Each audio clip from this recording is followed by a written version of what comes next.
Hey guys, welcome back to Bixby's Beer Reviews. It's so wonderful to see you again.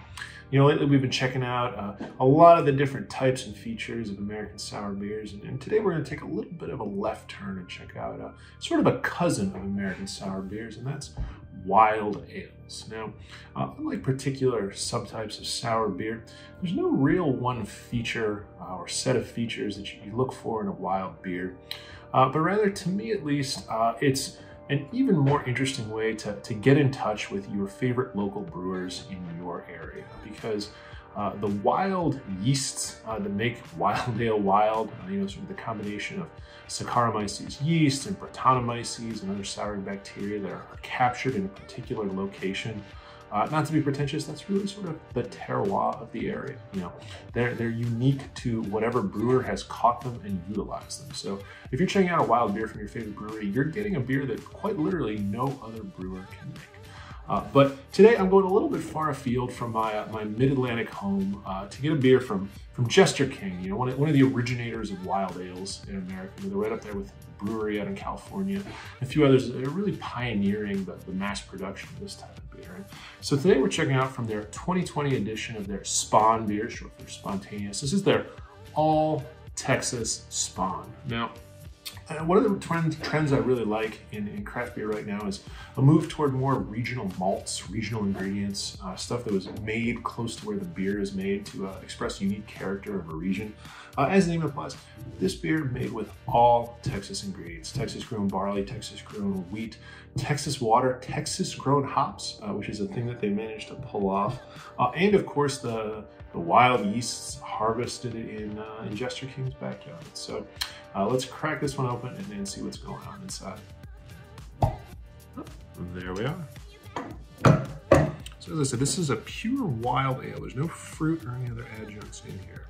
You'll see a lot of fruited wild ales out there.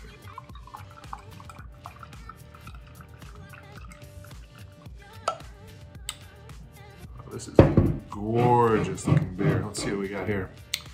So you can see it is crystal clear. There's a sort of beautiful orange highlight to it. It's not as pale as a lot of sours or wild ales that I've seen before. Also has a nice effervescence to it. You can see it didn't get too much of a head, but one thing about wild ales is they're definitely ones you can cellar, and they will change over time. You can go multiple years with one of these. Of course, this one I couldn't wait to have, but I got a couple down in the basement. Maybe we'll crack open a little bit later to check out. But as you can see, again, beautiful, clear, slightly orangish. Let's give this one a smell. This one has a delightfully, as I say, horsey funk to it. Sort of a little bit of hay, a little bit of the barnyard to it. I'm getting a lot of Brettanomyces notes on this one. But it also has a little bit more of a straight sour note too. I get a little bit of a sort of a white wine-ish sour quality. Overall, a very medium aroma though. It doesn't hit you in the face as being, really aggressively funky the way that some heavy Brett beers can, or it doesn't really have the strong sour note that a lot of pale sours have. So it's a more restrained bouquet than you might expect. But let's go ahead and give it a taste.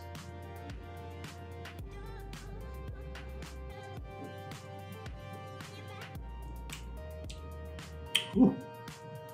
That is a combination of the familiar and the unique. The familiar elements here are sort of a higher, lighter lactobacillus sour, a little bit like some of the lighter fruited sours that we've tried. Not the heavier, pediococcus sour that you get with some of the Belgian styles. It's really that sour, but it blends well and is balanced well by that bready funk we smelled on the aroma. Kind of that Brett B, Brett C funk you get with mixed fermentation beers.